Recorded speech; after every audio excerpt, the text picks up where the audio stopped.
جب اسلام میں روزے فرض ہوئے تو حکم یہ تھا کہ افطاری کرنے کے بعد، جب آپ غروب آفتاب کے بعد افطاری کرتے ہیں نا، تو افطاری کرنے کے بعد جب تک آپ دوبارہ سو نہیں جاتے اس وقت تک آپ کو کھانے پینے کی اجازت ہے، اس وقت تک آپ کو کھانے پینے کی اجازت ہے۔ ایک بات، جیسے ہی آپ کی آنکھ لگ گئی دوبارہ اٹھے تو بس اب کھانا پینا آپ پر دوبارہ کیا ہو گیا؟ حرام ہو گیا، یعنی روزہ آپ کا شروع ہو گیا۔ ایک حکم تو یہ تھا۔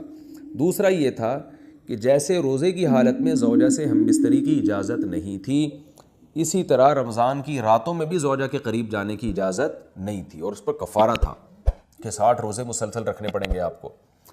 تو بعض صحابہ سے یہ کوتاہی ہو گئی۔ ایک صحابی رسول اللہ صلی اللہ علیہ وسلم کے پاس ہے، بڑا دلچسپ واقعہ ہے۔ ان سے رمضان کی رات میں اپنی زوجہ سے ہم بستری ہو گئی، تو آپ صلی اللہ علیہ وسلم نے فرمایا کہ وجہ کیا تھی، کیسے ہوا تم سے، کیوں ہو گیا یہ؟ تو انہوں نے فرمایا یا رسول اللہ، میری زوجہ کی پنڈلی میں نے دیکھی، اس پہ نظر پڑی، وہ انہوں نے کہیں اپنا پائنچہ اوپر کیا تو بس میں جو ہے وہ برداشت نہیں ہوا اور میں مجھ سے جمع ہو گیا۔ تو آپ صلی اللہ علیہ وسلم مسکرائے اور آپ نے فرمایا کہ 60 روزے رکھو۔ انہوں نے فرمایا یا رسول اللہ، ایک روزہ نہیں، اتنا مشکل ہے ایک روزہ رکھنا، تو 60 کیسے رکھوں گا؟ آپ نے فرمایا جو ہے 60 مسکینوں کو کھانا کھلاؤ 2 ٹائم کا۔ انہوں نے عرض کیا یا رسول اللہ، میں تو خود مسکین ہوں، میرے پاس تو کھلانے کے پیسے نہیں ہیں۔ تو اب اسلام میں اصل حکم تو یہ ہے کہ اگر روزے کی حالت میں آپ زوجہ سے ہم بستری کر لیں تو لگاتار 60 روزے رکھنے پڑتے ہیں۔ اس کی اگر استطاعت نہیں، یعنی آپ بوڑھے ہیں، بیمار ہیں، تو پھر آپ 60 مسکینوں کو 2 ٹائم کا کھانا کھلائیں گے۔ اس کی استطاعت نہیں ہے تو اب کچھ نہیں کرنا، اب یہ انتظار کرنا ہے کہ جب استطاعت پیدا ہو جائے تو 60 مسکینوں کو کھانا کھلانا ہے آپ نے، ورنہ بیٹھے رہیں آرام سے۔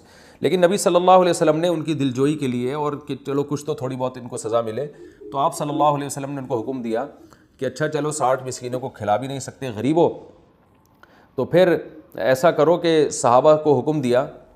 اچھا پھر انہوں نے فرمایا کہ آپ صلی اللہ علیہ وسلم نے فرمایا کہ ٹھیک ہے، صحابہ کو حکم دیا ان کے لیے کچھ چندہ کرو اور ان کو دو تاکہ یہ کسی غریب کو صدقہ کر دیں، کچھ تو تلافی ہو نا جو غلطی ان سے ہوئی ہے۔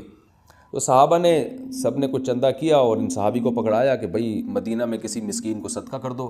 تو انہوں نے عرض کیا یا رسول اللہ، مجھ سے زیادہ مسکین کو صدقہ کروں میں، یعنی سب سے بڑا مسکین تو میں ہی ہوں۔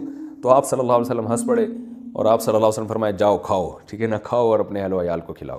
تو یہ بڑا دل لگی کا معاملہ ہو گیا ان صحابی کے ساتھ۔ تو لیکن اللہ تعالیٰ نے حکم یہ نازل کیا کہ رمضان کی راتوں میں تمہارے لیے زوجہ کے قریب جانا جائز ہے، اس کی اجازت دے دی اللہ تعالیٰ نے، اور اس کی حکمت بھی بیان کی۔ علیم اللہ انکم کنتم تختانون انفسکم، اللہ جانتا ہے کہ تم اپنے ذات کے ساتھ خیانت کرو گے، یعنی خیانت ہی ہے نا، اللہ کے حکم کو توڑ دو گے۔ یہ حکم بہت مشکل ہے، اللہ کو پہلے سے پتہ ہے کہ تم نہیں اس کو فالو کر سکتے، لہذا ہم نے تمہیں چھوٹ دے دی ہے۔ تو یہ آیت یعنی اس سیاق و سباق میں نازل ہوئی۔ تو اللہ نے فرمایا احل لکم، حلال کر دیا گیا ہے تمہارے لیے رمضان کی راتوں میں، الرفث الی نسائکم، اپنی عورتوں کی طرف بے پردہ ہو کے جانا یا بے لباس ہونا۔ ہن لباس لکم، وہ عورتیں یعنی تمہاری بیویاں تمہارا لباس ہیں، وانتم لباس لہن، اور تم ان کا لباس ہو۔ اللہ نے میاں بیوی کو ایک دوسرے کا لباس قرار دیا ہے، یہ ایک بڑی زبردست یعنی ایک پہچان ہے زوجین کی، میاں بیوی کی۔ لباس اس لیے کہ لباس کا کام ہوتا ہے آپ کے ان اعضاء کو چھپانا جو آپ کے لیے ضروری تو ہیں لیکن آپ دنیا کے سامنے اس کو دکھانا نہیں چاہتے ہیں، وہ آپ کی بے عزتی کا ذریعہ بنتے ہیں۔ تو اللہ تعالیٰ نے مرد میں بھی سیکشول ڈیزائرز رکھی ہیں، عورت میں بھی سیکشول ڈیزائرز رکھی ہیں، اور یہ ڈیزائرز انسان کی فطرت ہیں، لیکن فطرت کے باوجود کوئی بھی ان چیزوں کو نمایاں نہیں کرنا چاہتا۔ یعنی جیسے آپ نے جانور دیکھے ہوں گے، وہ کھلے عام اپنی اس خواہش کو پورا کر رہے ہوتے ہیں۔ تو مرد اور عورت میں اللہ نے یہ خواہش تو رکھی ہے، مگر وہ کوئی بھی یہ نہیں چاہتا شریف آدمی کہ میں اپنی اس خواہش کو اس طرح سے پورا کروں کہ لوگوں کو پتہ چل رہا ہو، اس میں انسان کی بے عزتی ہے، رسوا ہو جاتا ہے۔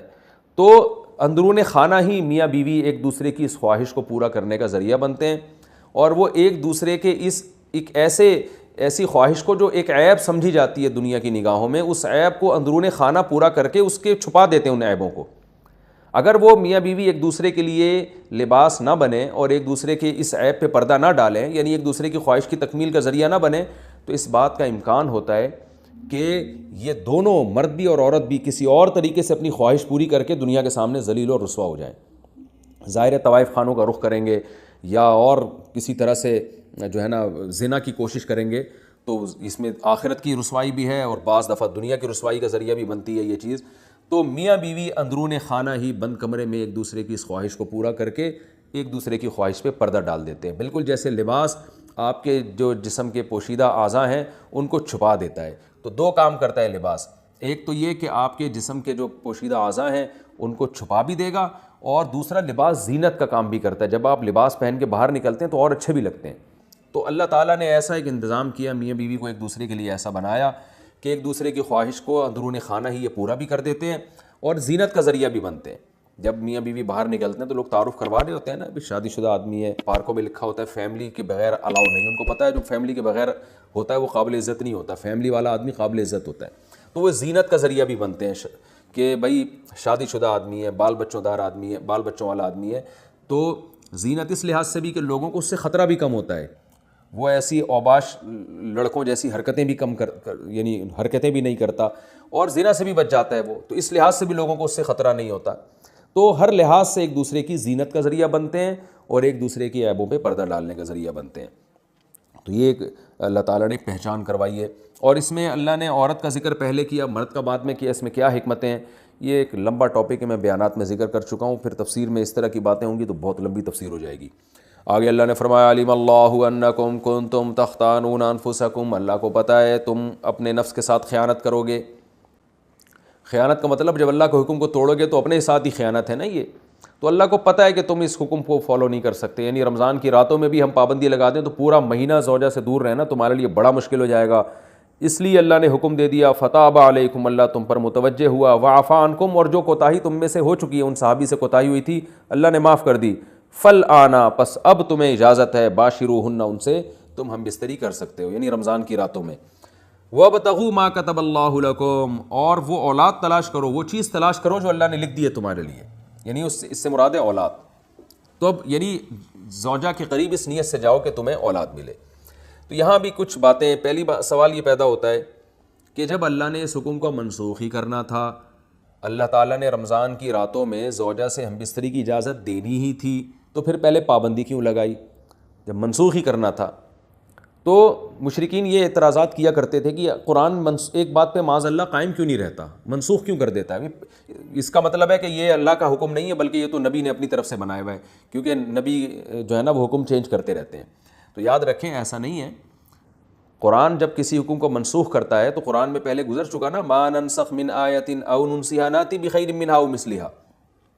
بعض دفعہ حکمتیں ہوتی ہیں، اللہ کے علم میں تو یہ ہوتا ہے کہ میں نے اس حکم کو چینج کرنا ہے، لیکن اللہ تعالیٰ پہلے ایک حکم نازل کرتے ہیں یہ بتانے کے لیے کہ ہماری اصل منشا تو یہ تھی کہ یہ حکم نازل ہو، لیکن پریکٹیکلی کروایا گیا کہ تم کمزور ہو، تو اور کمزوری کی وجہ سے تم اس حکم کو فالو نہیں کر سکتے، تو اللہ کتنا غفور الرحیم ہے، اپنے اصل قانون کو چینج کر رہا ہے۔ تو اگر شروع ہی سے یہ حکم نازل ہوتا نا کہ رمضان کی رات میں زوجہ کے قریب جانے کی اجازت ہے، تو یہ جو اللہ کی ایک رحمت اپنے بندوں کے اوپر ہے، یہ رحمت نمایاں نہ ہوتی کہ اللہ اپنے بندوں، یعنی اللہ تعالیٰ نے بھی احکام میں لچک رکھی ہے، اور اپنے بندوں کے مزاج کی اور اپنے بندوں کے جو ہے وہ طبیعت کی اور ان کی طاقت اور قوت کو دیکھ کر اللہ نے احکام بنائے ہیں۔ اس کی مثال ایسے ہے جیسے 28ویں پارے میں آتا ہے کہ اللہ تعالیٰ نے صحابہ کرام کو حکم دیا تھا کہ جب نبی کے پاس جاؤ بات چیت کرنے کے لیے، آپ سے سرگوشی کرنے کے لیے، تو پہلے صدقہ کیا کرو، لیکن ابھی کسی صحابی نے صدقہ کیا ہی نہیں کہ اللہ نے حکم کو منسوخ کر دیا اور فرمایا کہ تمہارے لیے یہ حکم بہت شاق ہے، لہذا اب تمہیں اجازت ہے کہ بغیر صدقے کے نبی کے پاس چلے جاؤ۔ تو وہاں بھی علماء نے حکمت بیان کرتے ہیں کہ اللہ تعالیٰ اگر شروع سے یہ حکم دے دیتا نا کہ بغیر صدقے کے چلے جاؤ، تو وہ جو اللہ تعالیٰ کی اپنے بندوں کے ساتھ ایک لطافت والا معاملہ ہے، رحمت والا معاملہ ہے، وہ ظاہر نہ ہوتا۔ تو یہاں بھی ایسا ہی ہے، اللہ نے فرمایا کہ ہمیں پتہ ہے کہ تم نہیں حکم کو فالو کر سکتے، ہم نے حکم تو دیا ہے، تم دیکھو پریکٹیکلی کروا دی اللہ تعالیٰ نے کہ تم سے اس پر عمل نہیں ہو رہا، لہذا جاؤ، تمہیں اجازت دی جاتی ہے کہ تم زوجہ کے قریب رات کو جا سکتے ہو، کوئی حرج نہیں ہے اس میں، لیکن جانے سے تمہاری نیت کیا ہونی چاہیے؟ وَابْتَغُوا مَا كَتَبَ اللَّهُ لَكُمْ، جو اولاد اللہ نے تمہارے لیے لکھ دی ہے اس کو تلاش کرو۔ تلاش کا مطلب نیت کرو کہ شاید اللہ مجھے اس سے نیک صالح اولاد دے دے۔ اس سے اس پتہ چلتا ہے کہ اسلام اولاد کی کثرت پر کتنا حریص ہے، اور اللہ تعالیٰ کتنا چاہتے ہیں کہ اہل ایمان کی نسل بڑھے۔ قرآن میں ایک اور جگہ پر اللہ تعالیٰ نے زوجہ سے ہم بستری کا ذکر کیا تو وہاں بھی اولاد کا تذکرہ کیا ہے۔ وَقَدِّمُوا لِأَنفُسِكُمْ، فرمایا کہ حالت حیض میں تم زوجہ کے قریب نہیں جا سکتے، لیکن جب تم زوجہ کے یعنی جب پاک ہو جائے تو پھر زوجہ کے قریب جاؤ۔ وَقَدِّمُوا لِأَنفُسِكُمْ، اور اپنی ذات کے لیے آخرت میں ذخیرہ کرو. تو یہاں بھی مفسرین کہتے ہیں کہ اس سے مراد ہے کہ اولاد پیدا کرنے کی نیت سے جاؤ تاکہ وہ آخرت میں تمہارے لیے ذخیرہ بنے. تو فیملی پلاننگ کی جو دعوت ہے نا, اس کا قرآن و سنت سے دور دور کا بھی کوئی واسطہ نہیں ہے. جیسے ڈاروین کا جو نظریہ ہے نا کہ انسان بندر سے وجود میں آیا ہے, یہ اسلام کے بالکل اگینسٹ ہے. اسلام نے صاف لفظوں میں کہا ہے, اور صرف قرآن نے نہیں, تورات اور انجیل میں بھی یہ بات ہے کہ براہ راست اللہ نے حضرت آدم کو مٹی سے پیدا کیا اور پھر ان کی پسلی سے اللہ نے اماں حوا کو پیدا کیا. یہ انسان بندر کی کوئی ترقی یافتہ شکل ہرگز نہیں ہے. بندر بالکل ایک الگ نسل ہے. وہ ٹھیک ہے, اس کی بہت ساری چیزوں میں انسان سے مماثلت ہے, وہ ایک الگ بات ہے, لیکن اور مماثلت اس لیے کہ اللہ نے قرآن میں فرمایا کہ امم امثالکم. قرآن میں ایک جگہ آتا ہے کہ یہ جتنے بھی انسان مخلوق ہیں نا, یہ تمہاری طرح کی ایک امت ہے. یعنی ان میں اللہ تعالیٰ نے بہت ساری چیزیں سیم رکھی ہیں تاکہ انسان ان سے مانوس ہو. اگر یہ جانور کوئی الگ ہی خلائی مخلوق ہوتے تو پھر انسان جو ہے نا ان جانوروں سے مانوس نہ ہوتا, ان میں دلچسپی نہ لیتا. جیسے کوئی جن کو دیکھ کے لوگ ڈر جاتے ہیں تو ایسے شیر کو دیکھ کے بھی لوگ ڈر جاتے ہیں. تو اللہ نے کچھ نہ کچھ مماثلت اس نیت سے رکھی ہے کہ انسانوں میں اور جانوروں میں کچھ مماثلت رہے, کہ انسان کو تھوڑی بہت ان سے انسیت ہو. تو اسی طرح یہ جو فیملی پلاننگ کی جو دعوت ہے کہ بچے دو ہی اچھے اور نسل کو کم کرو, یہ اسلام کے بالکل اگینسٹ ہے. تو اب دیکھیں ٹاپک اولاد کا چل نہیں رہا, لیکن بات آئی ہے زوجہ کے قریب جانے کی, تو اللہ نے بتا دیا کہ یہ تو عمل ہی اس لیے رکھا گیا ہے کہ یہ اصل میں تو اس کا مقصد ہی اولاد ہے. باقی فیملی پلاننگ کن صورتوں میں جائز ہے, کن صورتوں میں ناجائز ہے, کب مکروہ ہے, کب حرام ہے اور کب مستحب ہے, یہ اس کے ایک الگ احکام ہیں جو میں بیانات میں بتاتا رہتا ہوں. وہ آپ کسی بھی علماء سے آپ پوچھ سکتے ہیں, اس کا بھی تفصیل کا یہاں موقع نہیں ہے. تو ایک حکم تو یہ منسوخ کیا گیا. دوسرا وَكُلُوا وَاشْرَبُوا حَتَّى يَتَبَيَّنَ لَكُمْ. رمضان کی راتوں میں تو کھانے پر پابندی تھی کہ اگر آنکھ لگ گئی تو اب بس گئے. تو بعض صحابہ جو تھے وہ غلطی سے ان کی آنکھ لگ گئی, اٹھے تو پتہ چلا بھائی یہ تو اب تو کھانا پینا حرام ہو گیا, اور وہ 24 گھنٹے کا روزہ ہونے لگا ان کا. تو اللہ نے فرمایا اب تمہیں اجازت دی جا رہی ہے, کلوا واشربوا, کھاؤ اور پیو, حتیٰ یہاں تک کہ یتبین لکم الخیط الابیض من الخیط الاسود, کہ تمہارے لیے سفید دھاگا سیاہ دھاگے سے ممتاز اور جدا ہو جائے فجر کے وقت سے. یعنی سیاہ دھاگا سے مراد ہے کہ دھاگے سے مراد ہے لائن. جب مشرق کی طرف سورج نکلنا شروع ہوتا ہے نا فجر کے وقت میں, تو پہلے تو اندھیرا ہوتا ہے جب سورج نیچے ہوتا ہے. جیسے ہی سورج اوپر آتا ہے تو ایک روشنی ایسے سیدھی پھیلتی ہے, یوں نیچے سے اوپر کی طرف ایسے, تو عمود جسے کہتے ہیں. جب یہ روشنی ہوتی ہے تو اس کو صبح کاذب کہتے ہیں, جھوٹی صبح, یہ صحیح صبح نہیں ہے. پھر کیا ہوتا ہے کہ پھر ایک روشنی اس طرح پھیلنا شروع ہوتی ہے, یعنی ایسے اس طرح جو ہے نا لائن کی شکل میں سیدھی لیٹی ہوئی, جیسے جسے لائن کہتے ہیں, اس طرح جو روشنی پھیلتی ہے وہ صبح صادق ہوتی ہے. اور ان دونوں لائنوں کے درمیان جو فرق ہے نا وہ تقریباً کراچی اور پاکستان میں 15 سے 20 منٹ کا ہوتا ہے. یعنی صبح کاذب جھوٹی صبح اور صبح صادق میں. تو یہ جو لائن پھیلتی ہے اس کو خیط ابیض قرآن کہہ رہا ہے, یعنی سفید دھاگا کالے دھاگے سے. کالے دھاگے مطلب پہلے جو بالکل سیاہ تھا وہ کالی لائن تھی, اب اس میں ایک سفید لائن آ گئی. تو سفید لائن جب بالکل ممتاز ہو جائے, صاف پتہ چل جائے کہ وائٹ جو ہے نا روشنی پھیلنا شروع ہو گئی ہے ایسے لائن یوں کر کے, تو یہ سفید دھاگا ہے اور وہ کالا دھاگا ہے. یعنی جو کالے دھاگے میں وہ سفید دھاگا ممتاز نظر آنا شروع ہو جائے تو اللہ فرماتے ہیں اس وقت تک تم کھا سکتے ہو, جس کو ہم سحری کا وقت کہتے ہیں. کہ بھائی سحری کا وقت اب ختم ہو گیا ہے, سحر کا وقت, اور اب جو ہے صبح کا وقت شروع ہو گیا اور فجر کی نماز کا وقت بھی شروع ہو گیا, جس کو عربی میں فجر کا وقت بھی کہتے ہیں. تو یہ من الفجر جو ہے نا یہ کب نازل ہوا؟ پہلے تو اتنی آیت نازل ہوئی تھی کہ تمہارے لیے سفید دھاگا سیاہ دھاگے سے ممتاز ہو جائے. تو یہاں بھی اللہ نے ایک اپنی رحمت کا معاملہ کیا, کیونکہ یہ کنایا ہے صبح صادق سے. تو ہوا یہ کہ ایک صحابی بیچارے رات کو بیٹھ گئے, وہ اپنے تکیے پہ نا ایک کالا دھاگا اور سفید دھاگا رکھ کے, اور صبح دیکھنے لگے کہ جب یہ دونوں میں فرق پتہ چلے گا تو میں کھانا پینا بند کر دوں گا. تو نبی صلی اللہ علیہ وسلم نے ان کو فرمایا کہ بھائی اس سے مراد صبح صادق ہے, یہ نہیں کہ واقعی سفید دھاگا لے کے بیٹھ جاؤ. تو پھر اللہ تعالیٰ نے من الفجر کا لفظ بھی آسمان سے نازل کیا. صرف من الفجر یہ لفظ نازل ہوا کہ اس سے مراد کیا ہے, فجر. ثم اتموا الصیام الی اللیل, تو اس وقت تک تم کھا سکتے ہو, اس کے بعد مکمل کرو روزوں کو رات تک. رات سے مراد غروب آفتاب ہے. اصل میں تو رات عشاء کے وقت سے داخل ہوتی ہے, لیکن غروب آفتاب کو بھی عربی میں یعنی سورج جب غروب ہو جائے تو اس کو بھی رات کا وقت کہہ دیا جاتا ہے مجازن. تو اس میں پوری امت کا اجماع ہے سوائے شیعہ حضرات کے. وہ جب ستارے طلوع ہوتے ہیں تو اس وقت وہ کرتے ہیں، ورنہ پوری امت جو اہل سنت والجماعت کے چاروں مکاتب فکر ہیں، حنفی، مالکی، شافعی، احمد بن حنبل اور صحابہ کرام، یہ سب اس پر تقریباً متفق ہیں کہ غروب آفتاب کا وقت ہے اصل، اور نبی صلی اللہ علیہ وسلم سورج مکمل غروب ہوتے ہی روزہ کھول لیا کرتے تھے۔ تو اللہ نے اجازت دے دی کہ اس وقت تک جو ہے نا روزے کو مکمل کرو۔ وَلَا تُبَاشِرُوهُنَّ وَأَنْتُمْ عَاكِفُونَ فِي الْمَسَاجِدِ، اور مسجدوں میں جب تم ہو اعتکاف میں تو پھر زوجہ کے قریب مت جاؤ۔ یعنی اللہ تعالیٰ نے رمضان کی راتوں میں تو زوجہ کے قریب جانے کی اجازت دے دی، تو اس سے یہ وہم ہو سکتا تھا کسی کو کہ بھئی ٹھیک ہے ہم اعتکاف میں اگر ہیں تو رات میں اللہ نے تو اجازت دی ہے، تو اب چلو اعتکاف سے نکل کے گھر سے جا رہے ہیں بیگم سے ملاقات کرنے کے لیے، کوئی ان کو روک رہا ہے بھائی اس کی اجازت نہیں ہے، تو کہے اللہ نے تو قرآن میں کہا ہے کہ رمضان کی راتوں میں تمہیں اجازت ہے، تو اللہ نے بتا دیا کہ اعتکاف والوں کو اجازت نہیں ہے۔ اعتکاف میں اگر کوئی زوجہ سے ہم بستری کر لے گا تو وہ روزہ اس کا ٹوٹ جائے گا، اور صرف ہم بستری نہیں، اور جو ہم بستری کے مقدمات ہیں بوس و کنار وغیرہ اس کی بھی اعتکاف میں اجازت نہیں ہے۔ تلک حدود اللہ فلا تقربوها، یہ اللہ کی حدود ہیں، ان کے قریب مت جاؤ۔